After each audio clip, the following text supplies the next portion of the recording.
Welcome to New Jersey Politics with Laura Jones. I am Laura Jones, and we are so glad to have you here. A significant step forward for New Jersey's veterans as a bill to create a dedicated cabinet-level Department of Veterans Affairs clears the Senate Military and Veterans Affairs Committee. Standing by is State Senator Joe Vitale to explain how this move will help support New Jersey's veterans. First, though, we are talking about the rise of untraceable 3D printed firearms, also known as ghost guns. State Senator Shirley Turner is spearheading a new legislation aimed at closing a loophole by criminalizing the possession of digital blueprints to create these weapons. Senator Turner joins us now. Senator, it's so good to see you. Thank you for being here. Great to see you too, Laura. Thank you for inviting me. Oh, happy to. So let's get right to it. You're working to crack down on these ghost guns, and you have a bill that targets the digital instructions for printing them. I mean, first, this technology sounds honestly very surprising, and especially to those who may not be as tech savvy as the younger generations. But can you talk a little bit about this? That people don't even know about it. I know we didn't know about it either until what a problem it had created in terms of controlling gun violence until the State Commission of Investigation launched an inquiry on gun violence. And that was when we learned that even though gun violence really spiked during the pandemic, but after the pandemic, there was this huge surge in ghost guns where people at home were building these guns that they could use that were unregistered, and they did not have the serial on them as does those guns that are manufactured legally. And these people who are manufacturing the guns, they were doing it for illegal purposes to perpetrate crime. So that was what we learned, and we wanted to close that loophole as quickly as possible. Because as you know, New Jersey has some of the strongest gun laws in the country, but this is one area that we needed to take some action to close so that we could cut down on illegal gun violence. Yeah, I mean, the numbers, they really are eye-opening. I mean, just a few years ago, like you said, people didn't know what ghost guns are. So can you just talk, now you have, what, hundreds that are showing up in New Jersey. Can you talk about a little bit about what you've been able to uncover and what this legislation, how it aims to stop it before it gets worse? Well, protecting our communities means not only just responding to today's threats, but anticipating tomorrow's threats. And this is what we've done by closing this loophole, because we do not want people building their own guns at home where they cannot be traced and they're not registered, and they're going to be using them for illegal purposes, either robbing someone or shooting someone, and they cannot be identified because of these ghost guns. So we need to close that loophole and close it immediately, and by increasing the charges on these people, because now with this crime, it's going to be increased by making it more of a first-degree crime than a second-degree crime. If you are building these guns, making these guns in your home so that you can commit illegal acts and commit gun violence. So, yeah, so under the bill, just even possessing the digital blueprint, that would be a crime as well. Is that how I understand it? That is correct. If it is found that you are in possession of a blueprint where you have a plan to build or create a ghost gun, you will be charged with a criminal act. Yeah. I mean, I think one of the things that seems so scary also is just how accessible do you think this is, especially for younger people who are into technology? You know, the 3D printers, technology being used for so much good. And, you know, you see young students who are able to print out their science fair projects. somebody at the station just sent me, a link to how they are 3D printing houses. So I mean, it's amazing how technology is advancing, but something like this, I mean, a printer around a young person, it just seems like it could be so easily accessible. Well, it certainly is. We know that technology has done some wonderful things in terms of improving our lives, but this is one of the areas where technology is not improving our lives. It's really destroying a lot of lives instead by giving these people the opportunity and access to create these guns that are called ghost guns, and we know that they're doing it for very criminal reasons, whereby they cannot be traced and they can go undetected. So I'm just concerned that this is a loophole that I know nobody wants to have continue to exist, and I'm just you know delighted that finally we were able to get this bill heard in committee and hopefully onto the past the Assembly and Senate and onto the governor's desk so that he can sign it into law. How do you strike the balance when it comes to technology and, right, this bill is looking at the digital files.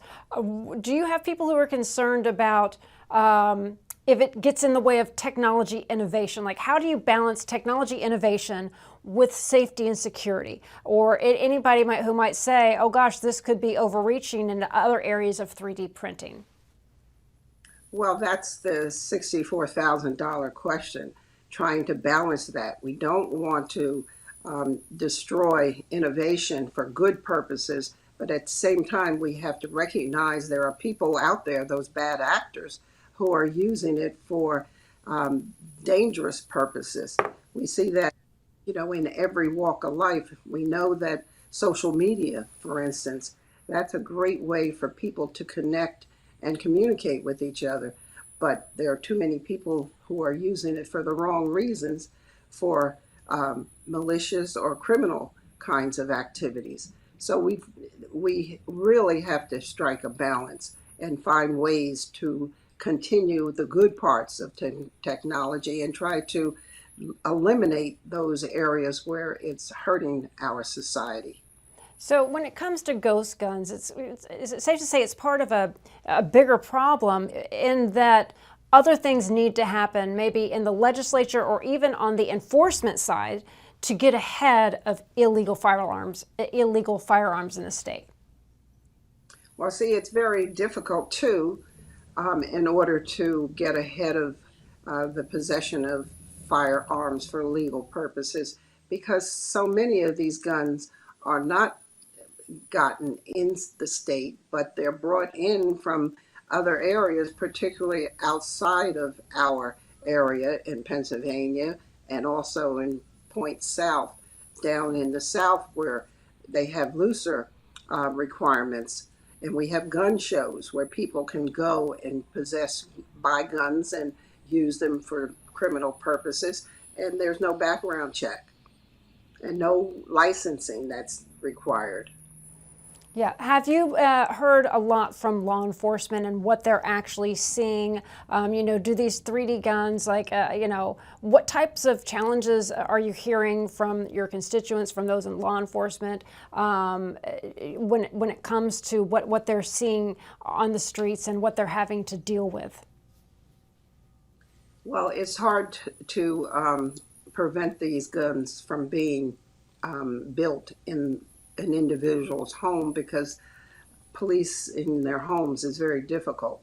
And many times they don't know about these ghost guns until a criminal act has been committed, a shooting, and then they find that there's no way that we can track or trace these guns because they have no serial numbers. Yeah, it's just again, my mind can't get over that technology that a printer can print a gun that fires, that does the same thing as a regular gun. It's mind-boggling, and all the challenges that it has to face, that it presents to so many different areas, from law enforcement to public safety to trying to deal with it in the legislature. Oh, absolutely. I can't wrap my mind around it either. I could never figure it out how you could build a gun just by using a 3D printer. Yeah. Um, and of course, we know that it's occurring because, as we know, that after the pandemic, and right here in this state, we see the decrease in gun violence, but at the same time, we see a surge in that violence that is occurring. It's occurring with the ghost guns. Yeah. So it's Yeah. very difficult to get your arms around preventing this from happening because they're happening inside of these homes Yeah. where police officers can't go in and investigate every household to find out if they're building ghost guns. Yeah, just final thoughts on what's your message to those watching, your constituents, other people in New Jersey, especially families, about why this bill matters so much and how it really connects to keeping their communities safe.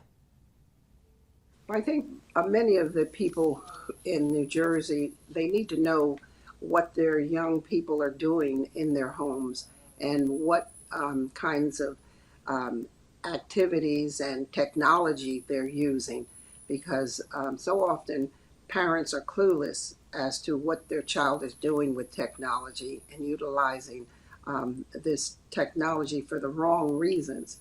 So we need to have parents be vigilant. And one way, of course, to do that is to check out what your child is doing, your teenagers are doing, or your young adults are doing if they're still living at home, if they are participating in some illegal activity. Yeah, Just as we always now we're saying that parents should be more vigilant too as to how and when their child is using social media. that's it, right? It's hard enough keeping up with their cell phone now. The access to technology and printers, it's mind-boggling. But Senator, we thank you so much for the work that you're doing, and thank you for taking the time to talk to us today. And thank you too. I appreciate your calling me and asking me to participate in this because this is a very important issue to all of us. Well, we thank you so much. Thank you.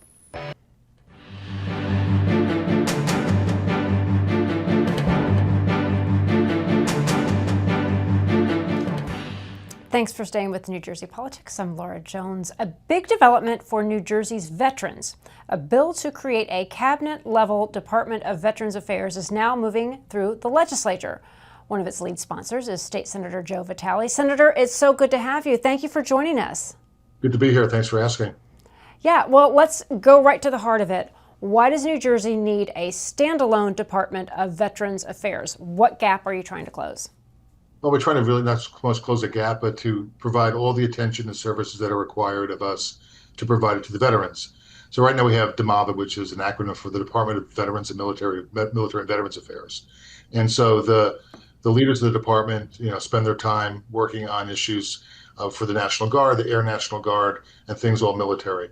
And then the other part of what they provide are the service to all veterans, whether it's the 3 memorial homes in Menlo Park, or Paramus, or Vineland, but all the array of veteran service that are available to them literally every day. But what we found and what really helped reveal all of this was COVID. And so when COVID hit, all of those unintended consequences and consequences that happened to our veterans otherwise were, whether they weren't intentional, all the losses that we had in our veterans' homes, the deaths of men and women who served our country, who passed from COVID, particularly in Menlo Park and in Paramus, where we saw literally a third of the veterans who lived in Menlo Park veteran home to pass away. And what it revealed was the issues in terms of leadership, understanding how to care for veterans, not just through COVID, but through any other medical conditions that they had. And so we decided a couple of years ago, Senator Crine and I, take a real long look at how it is that we can improve the process. And what we really thought of initially was to create a brand new department just for veterans and their services. So essentially taking DMAVA and bifurcating it, allowing it to stand alone for the veteran services on one side and the military and National Guard on the other. And so to elevate all the veteran services that are outside of the military, to give it a cabinet level position, give it the attention that it deserves, and the resources and leadership that are necessary.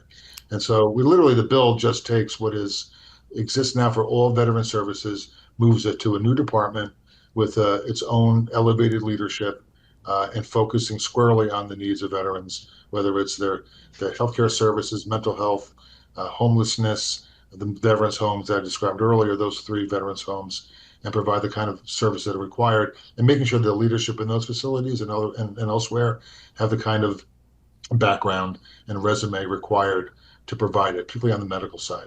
Yeah, so as you mentioned, so everything is under one department. It's that Department of Military and Veterans Affairs. So this goes into 2. Realistically, what does it mean for the veterans using the services? Are they going to see some real changes when it comes to housing, healthcare, mental support? Can you give us a little bit more detailed description there? So that's the mission, right? The mission is to be able to focus squarely on those issues, because now you have leadership, and they do a good job at DeMava. I mean, they're terrific people with great experience, and they have all the respect and love in the world for our veterans. But when you're serving 2 distinct different types of missions, it's difficult to focus squarely on one. And so when COVID hit, and we saw the lack of experience necessary to care for our veterans in a medical setting, whether it's in those veterans homes, whether it's the mental health services, whether it's suicide, homelessness, it really runs the gamut. We wanted to make sure that we had the right people in the right place, but elevated to a position where there's real true accountability and singularly focused on veterans' needs. And so it means that we're going to enhance what we already, or maintain what we already have, but then enhance it.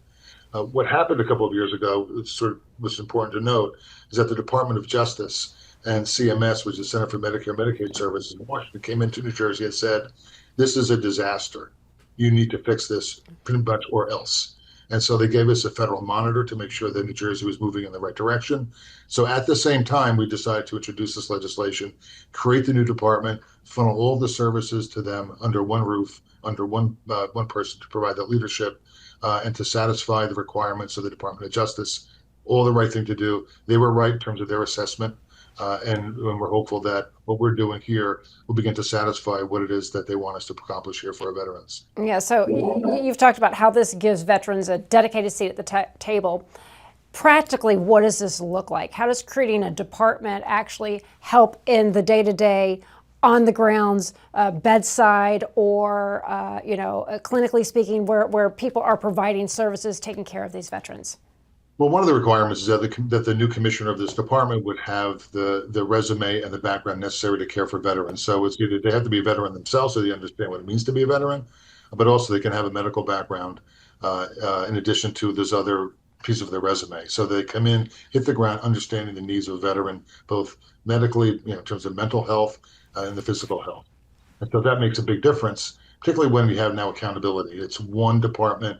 No excuse to say, well, our attention was taken away over here and we need to provide something else over there, that we're just focused squarely on veterans. And so I see this as an opportunity for New Jersey to really embrace the needs of our veteran community. Just changing a name and moving things over to a new department doesn't do much unless you're really dedicated to making sure that it makes a difference. I'll give DeMava credit now, since the Department of Justice came in and really lowered the boom on the department and on the state. They've made some great strides. We want to make sure that continues. And I'm not saying that I don't trust that will continue, but when you have a new department with new leadership, squarely focused on veterans, and not where their loyalties, maybe royalties is the wrong word to use, but their attention is someplace else. It's now squarely focused on them with the kind of leadership that's now required in the legislation. The federal dollars that come in, nothing is at risk. We make sure that the funding streams were still going to be there for us. But having someone on the ground, squarely focused on veterans, with sort of the knowledge what it means to be a veteran and the service that are needed, I think it makes a big difference. Are there other states that are really getting this right that you look to when you had this report, looking to how can we actually make a difference, affect change, that had their own departments, and what things were you learning, looking at their models, and how are you actually implementing that or looking to implement it in New Jersey? Perfect question. And so the answer is yes. So the administration, Murphy administration, hired the McKinsey group to do a real analysis of what it means to move this over, what it would take. But we also learned that 37 other states in this country have separate departments. Wow. And it's the same kind of model in Washington, where you have Veterans Affairs, we have the VA, we have separate departments in Washington where it takes care of the veterans in terms of their military use and then their healthcare use. And so the majority of states in this country have a bifurcated system where there's a National Guard is one department and Veteran Services are another. And so we looked at them, as you say, and it's perfect as a model to how it is that we should make this change here in this state. They're all a little bit different, Arizona versus, Mississippi versus Ohio, but essentially they're all sort of the same kind of theme and the same process in terms of dedicating those services just for veterans on one side. When you look at what's happening on the global stage right now, and you have young people, men and women, looking to enlist, serve in the military, and the sacrifices, literally willing to put your life on the line to serve in the military for this country, and then you look at the other end of the spectrum when people are out and they become veterans and they need the services. Are you concerned? Are you, it also in what you were trying to do, are you trying to let this next generation know, hey, listen, we will have your backs if you are going to go out there and sacrifice everything for the country? We're going to make sure we have your backs. Like, to me, it's unfathomable that veterans don't have every service at the snap of a finger, at their fingertips. Right. I mean, it seems cliche to say that the veterans, sacrifice for us so that we don't have to. Yeah. They died for us so that we don't have to. And, sometimes they get tired of hearing that because words are one thing and action is another. And so I think we do a pretty good job here in New Jersey already in terms of providing services for veterans, but we can do a better job and make it really consistent. I mean, now in my office, I'm sure other legislators get calls all the time to learn from veterans or their family members, how do we access services, what services are available to us, and how do we cut through the red tape to get them? I mean, right now, for example, there isn't a waiting list at Menlo Park Veterans Home for a former service person. They can get in, but at one time there was a waiting list. Yeah. And so how do you navigate all of that? I mean, it's a pretty simple question to ask, but there are so many other services that are available that people just don't know that they're entitled to. And so I'm hopeful that this new department will do the kind of outreach with the American Legion, with the Veterans of Foreign Wars, with the Disabled Veterans, the Vietnam Vets, all those organizations that are always clamoring for either resources or the attention that their members need. Well, I mean, you bring up a great point, because as veterans age, they need somebody to be their voice, and people may not know what services, what things are available. And if you look to this new department, are there any people saying, well, that's just actually another layer of red tape that you're making people jump through? Or do you see this department as actually being something that is realistic, able to cut through the red tape? Well, that's why we want them to have the singular focus. And, those who are creating this new law, Senator Crine and some others, Senator Johnson, Senator Gopal, who are been dedicating all this time to make sure we get this right. We've worked with the veterans organizations all along the way. We've had sensing meetings. We've listened to them meeting after meeting after meeting to show them exactly what the legislation looks like, was what we hope to accomplish for them. And they're really excited about this. We have great support from the veteran community. And so the frustrating part, I think, for them is the timeliness of the services that are available, or when they're available, how can they get them?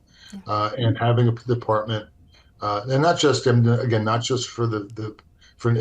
namesake, or we're going to have a new commissioner. Well, what does that mean? Are they actually going to do the work? Do they actually know what to do? Can they operationalize all the new changes that we want to make, or a new service that we could provide? And the sister bill that's going along with this new law creates the Office of Veteran Advocate. So many years ago, I had sponsored the legislation that created the Department of Children and Families. That was at a time when New Jersey was sued by the federal government and other organizations because of the way that we were handling the issues of child welfare and abuse and neglect in New Jersey. So we created a new Department of Children and Families and a Department of Child Advocate. That advocate, just like this new bill for a veteran advocate, will have independent authority to critique, to criticize, to sue the state if they don't meet their obligations, and also offer ideas in terms of reform and how it is that veterans are receiving the services, and report back to the legislature and the governor, whomever he or she is, the progress of the new department.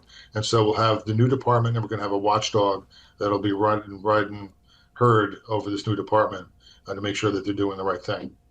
Senator, final thoughts. Where does the bill stand? How realistic is your timeline in getting this passed? We are right at the end of the budget season. We have to strike a budget by June 30th. And so the bills will be up for a vote in both the Assembly and the Senate within the next 6 to 7 days. Goes to the governor for his signature. He's been supportive of the effort all along. And then there's a 3 or 4 month implementation period to make sure that we can move this forward in a proper manner. But I'm thinking that by the end of this month, both bills will be passed by both houses, signed by the governor, and we'll be on our way. Senator Joe Vitale, thank you for the work you're doing, and thank you for making time to talk to us today. We appreciate it. It was a pleasure, Laura. It's great work. Thank you for helping us and getting this word out. Absolutely.